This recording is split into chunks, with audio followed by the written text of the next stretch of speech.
Halo semuanya, apa kabarnya? Mudah-mudahan kita semua selalu diberikan kesehatan oleh Tuhan yang Maha Kuasa.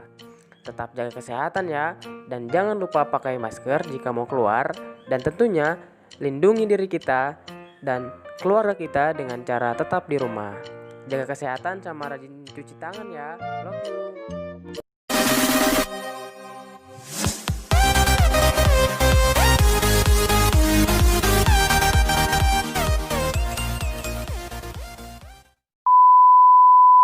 Assalamualaikum warahmatullahi wabarakatuh.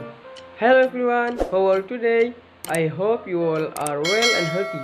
Let me introduce myself. My name is Muhtarudin. I am from Physics Education of Sultan Ageng Tirtayasa University.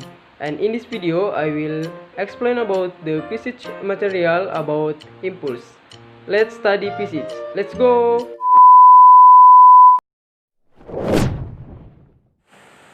Nah, ini baru bener nih.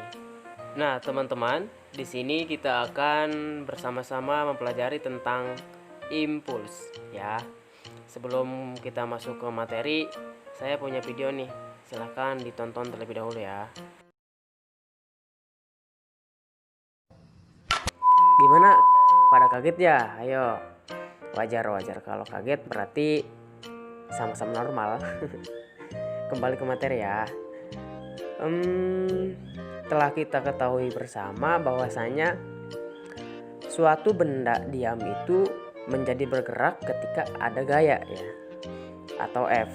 Nah, misalnya bola golf yang tadi yang mula-mulanya diam akan bergerak ketika gaya pukulan stick golf itu bekerja pada bola golf tersebut.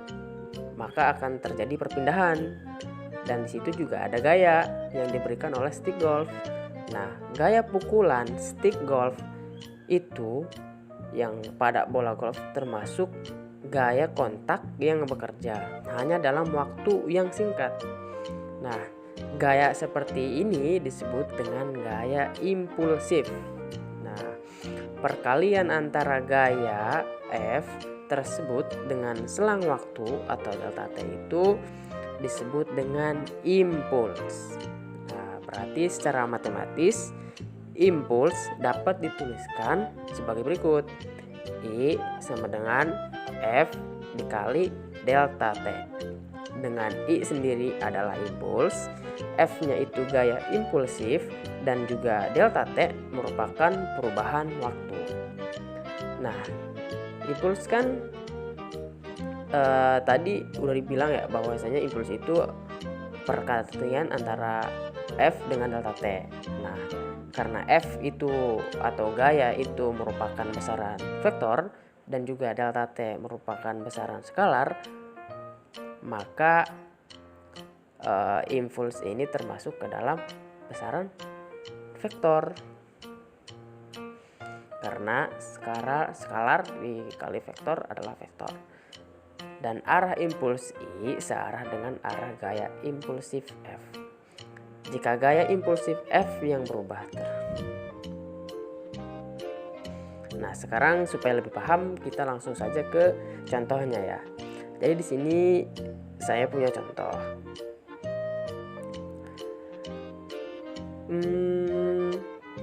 Nih, sebuah bola biliar dipukul dengan gaya 20N dalam selang waktu 0,5 sekon.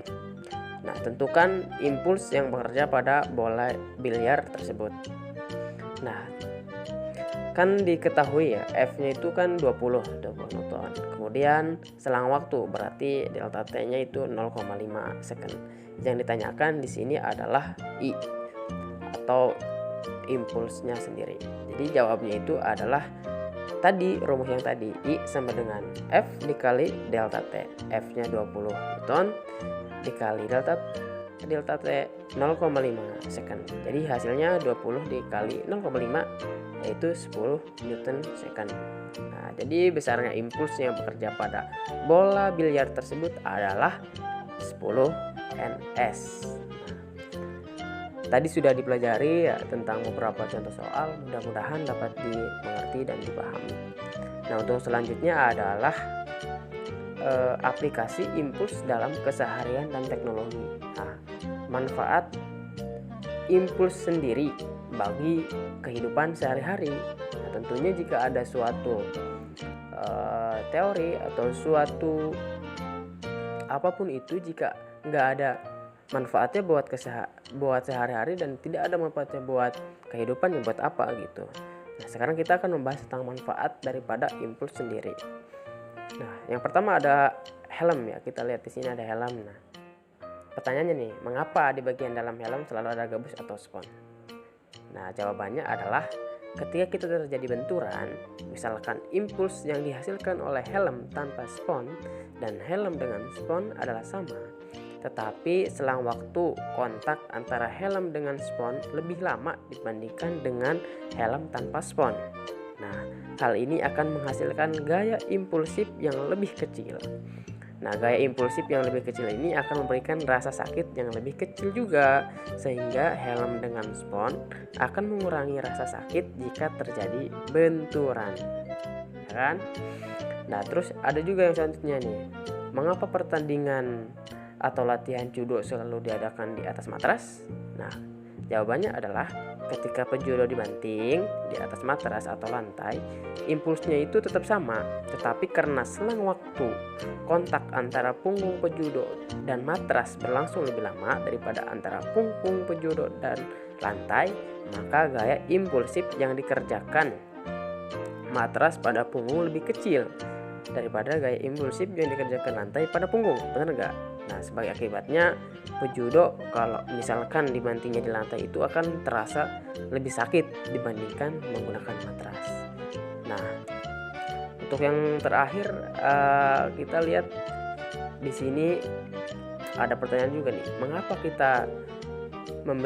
mengapa ketika kita membeli barang elektronik gitu seperti TV, handphone dan lain sebagainya itu di dalamnya tuh suka ada kardus. Nah, itu buat apa sih? Nah, ini yang dimaksudkan agar ketika kardus TV itu terjatuh nih manfaatnya, supaya waktu kontak itu yang mengenai TV menjadi lebih lama. Dengan waktu kontak yang lebih lama, maka gaya impulsif yang dihasilkan akan lebih kecil.